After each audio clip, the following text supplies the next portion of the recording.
You think affordable housing in Canada is dead, buried under bidding wars and generational wealth? Think owning land requires marrying rich or winning the lottery? Guess what? Some Canadian towns are so desperate for people they're literally giving away land.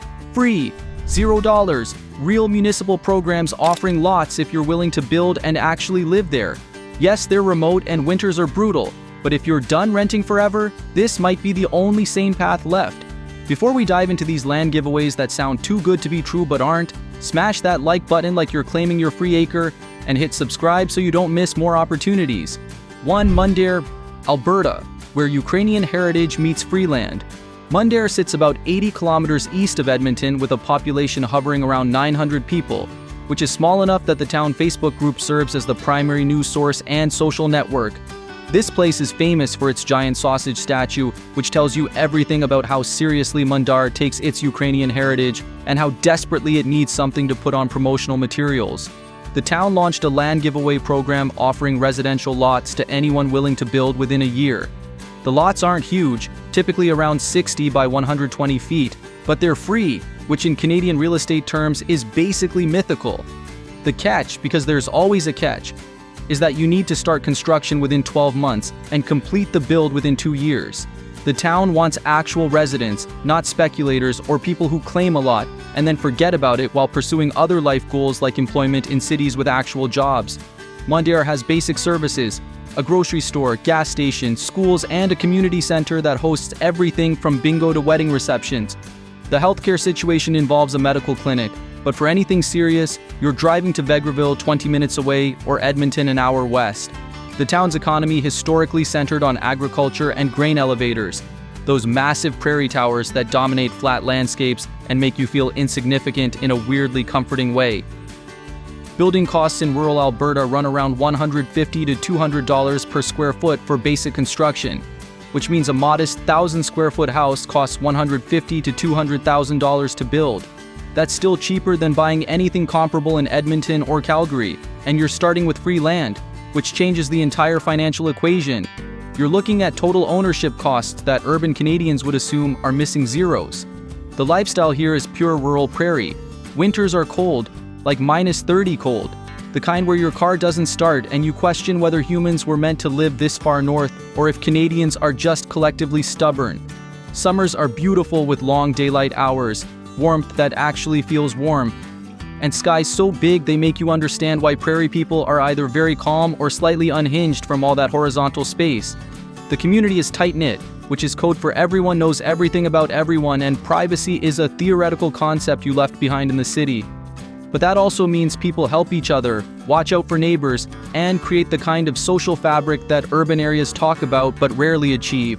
If you're okay with small town dynamics and Ukrainian food that'll make you reconsider every pierogies you've ever eaten, Mundare offers genuine opportunity. 2. Pipestone, Manitoba, prairie living with property. Included, Pipestone sits in southwestern Manitoba with about 700 people. Existing in that agricultural prairie landscape where wheat fields stretch forever, and the horizon is less a destination and more a philosophical concept. The town implemented a lot program offering serviced lots at dramatically reduced costs, sometimes free depending on the year's budget and how desperate they are for new residents, which varies based on how many people left for Winnipeg or Brandon seeking employment that doesn't involve grain elevators. The lots come with water, sewer, and power connections, which matters enormously because serviced land elsewhere costs significantly more, and unserviced land means you're dealing with wells, septic systems, and infrastructure costs that add up faster than you can say, maybe city living wasn't so bad. Pipestone wants people who will build quickly and stay, so there are construction timelines and residency requirements that prevent land hoarding or speculative flipping. The town has essential services, a school, post office, gas station, and small grocery store that stocks basics but not variety. For major shopping, Brandon is about 40 minutes away, offering box stores, restaurants, and the kind of commercial infrastructure that reminds you civilization hasn't completely collapsed, it's just concentrated elsewhere. Healthcare involves a small clinic with visiting doctors, but serious medical needs mean driving to Brandon or even Winnipeg 2 hours away. Building costs in rural Manitoba run similar to Alberta, around $150 to $200 per square foot.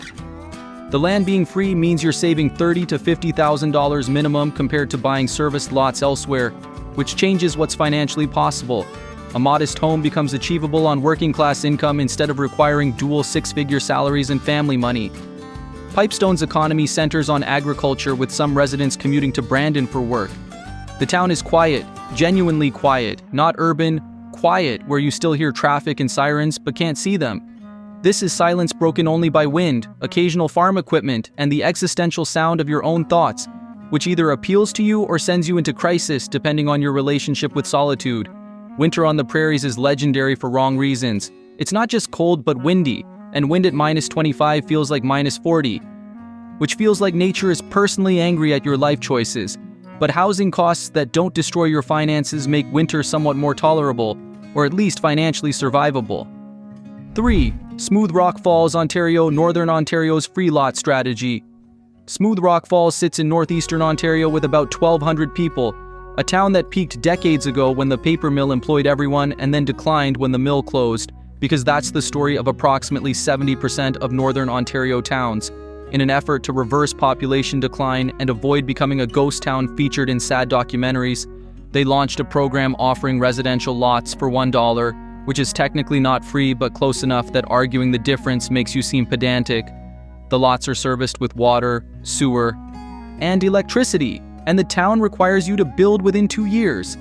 The catch beyond the construction timeline is that you need to live there as your primary residence for at least 1 year after completion, preventing people from building rental properties or vacation homes while locals can't find housing, which would defeat the entire purpose and anger the existing population.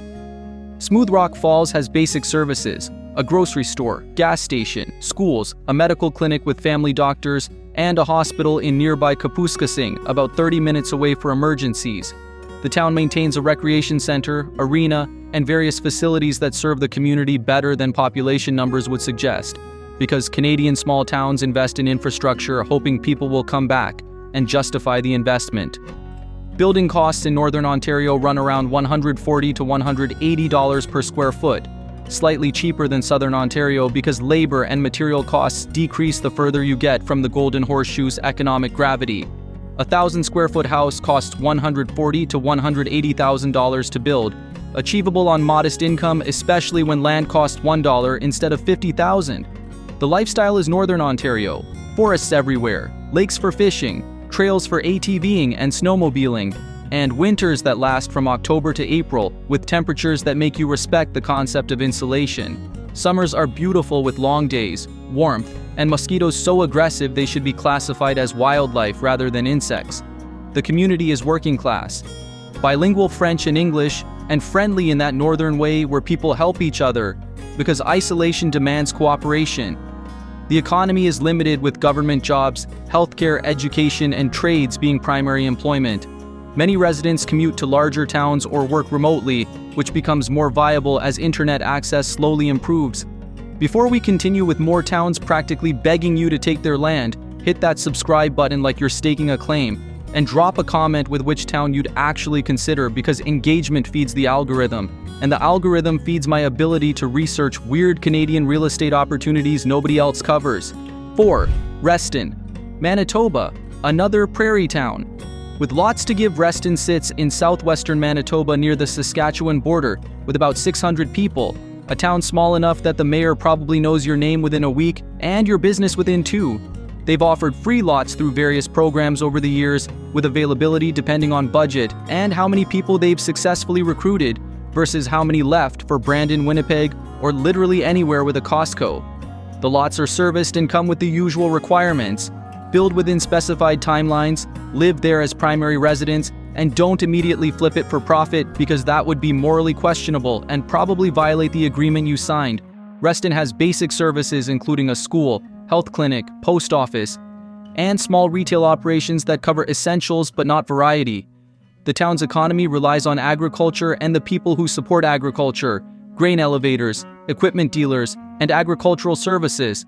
Employment opportunities are limited unless you're farming, working in ag-related industries, or willing to commute to larger towns.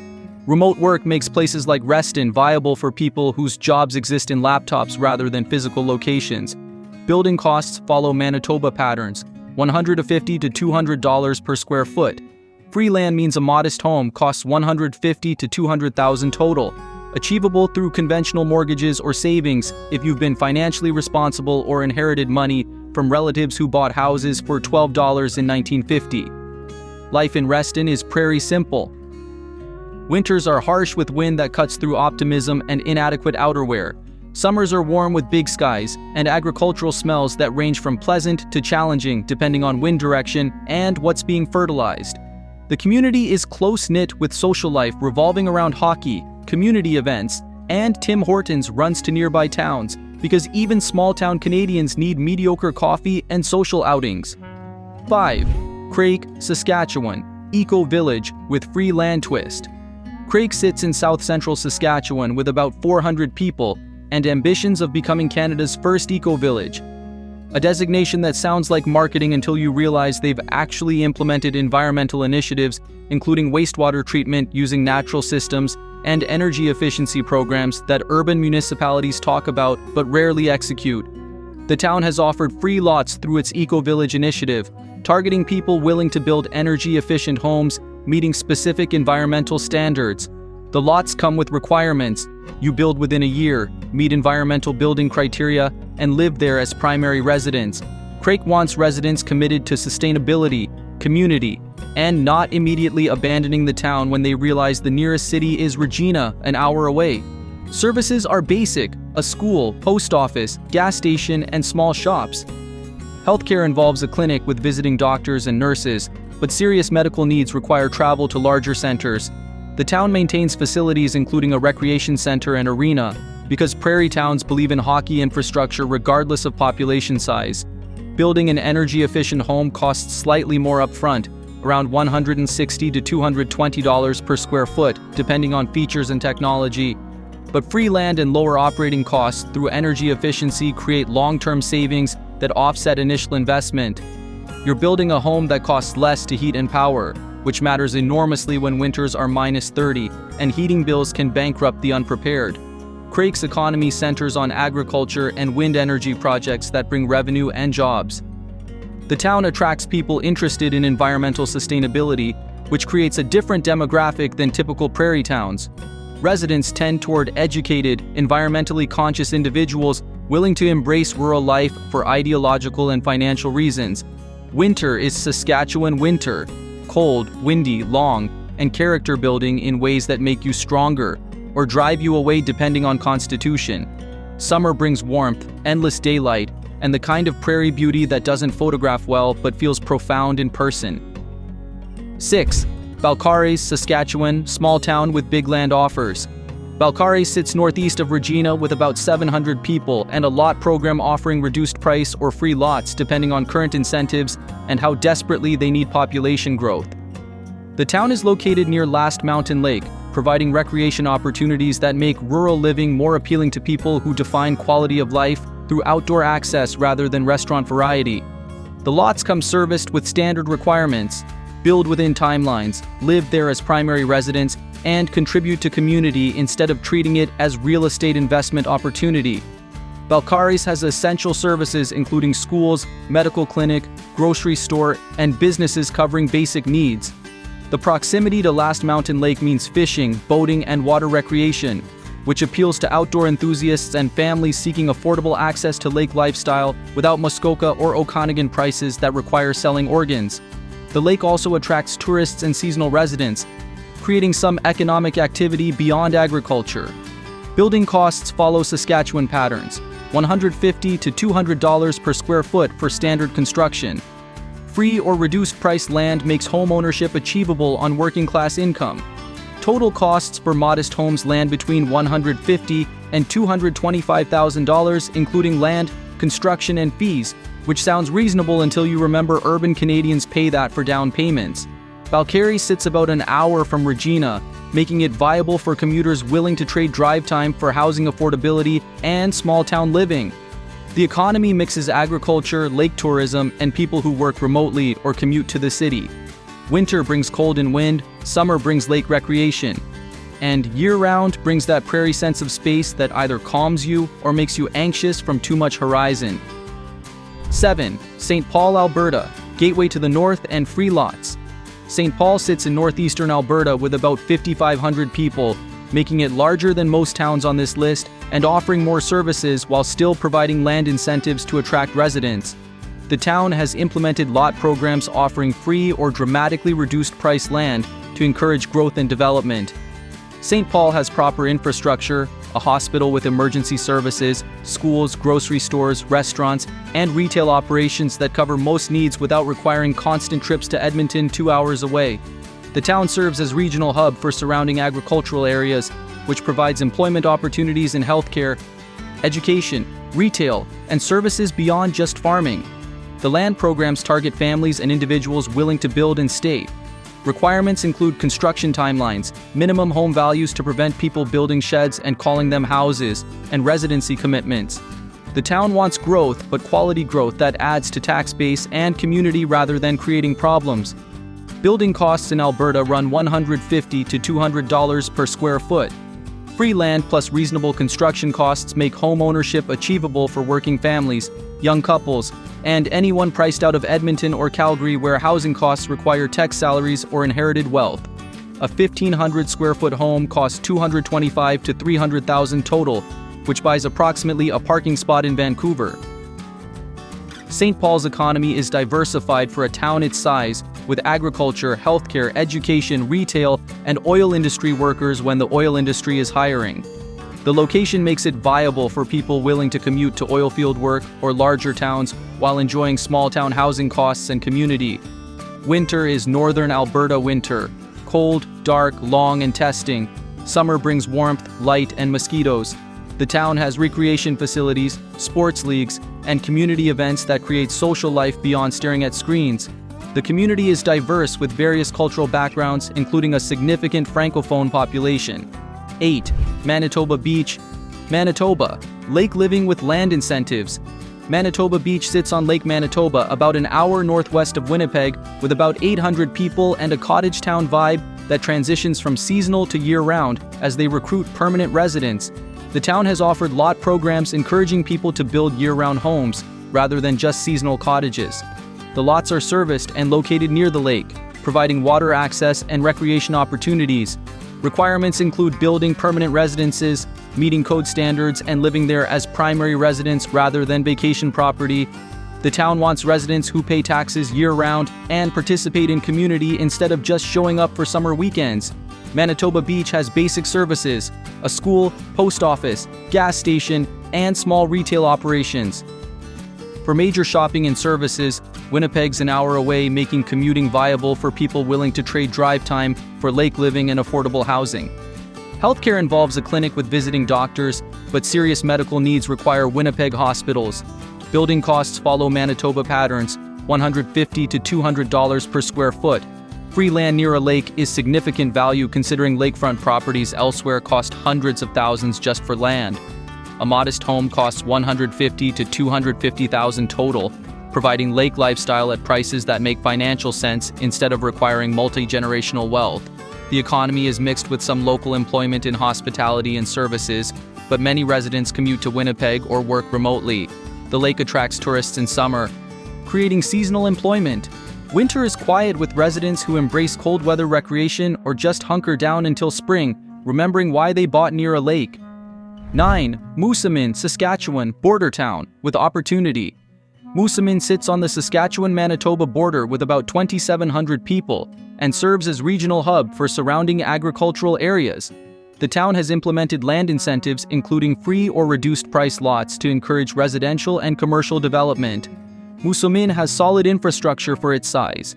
A hospital with emergency services and visiting specialists, schools, grocery stores, restaurants, and retail operations that serve the town and surrounding region. The location on the Trans-Canada Highway provides connectivity and helps the economy through travelers and trucking. The lot programs target families and businesses willing to build and contribute to community. Requirements include construction timelines, building standards, and residency or operational commitments. The town wants growth that strengthens the community rather than speculative development that sits empty. Building costs follow Saskatchewan patterns, $150 to $200 per square foot. Free land makes home ownership achievable on middle-class income. A typical family home costs $175,000 to $250,000 total, including land and construction, which is what urban Canadians pay for one-bedroom condos with condo fees that fund endless special assessments. Moosomin's economy is diversified with agriculture, healthcare, education, retail, and oil industry presence when oil prices cooperate. The town is viable for families, retirees seeking affordability, and anyone wanting small-town life with actual services instead of just isolation. Winter is prairie winter, summer is prairie summer, and year-round is prairie common sense that values community over individualism. 10. Stony Plain, Alberta, near Edmonton.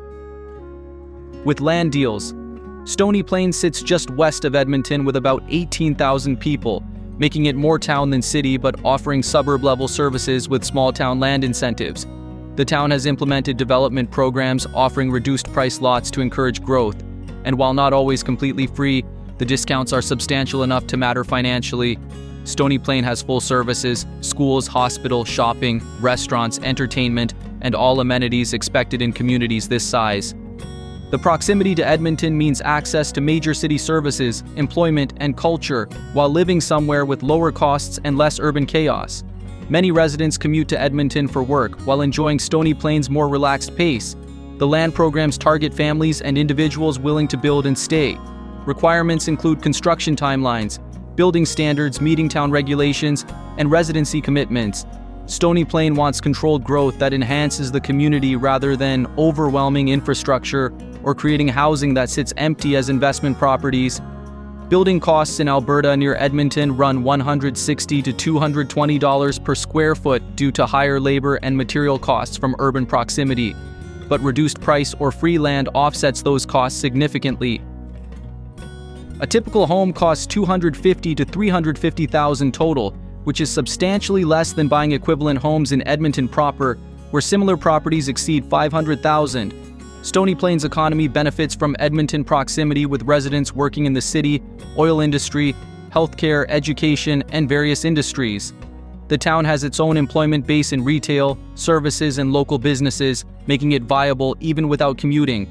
Winter is Alberta winter minus some urban heat island effect. Summer is warm and pleasant, and year-round offers balance between small-town community and big city access. Finally, subscribe because more Canadians need to know these opportunities exist before they resign themselves to renting forever, while politicians promise affordable housing that never materializes.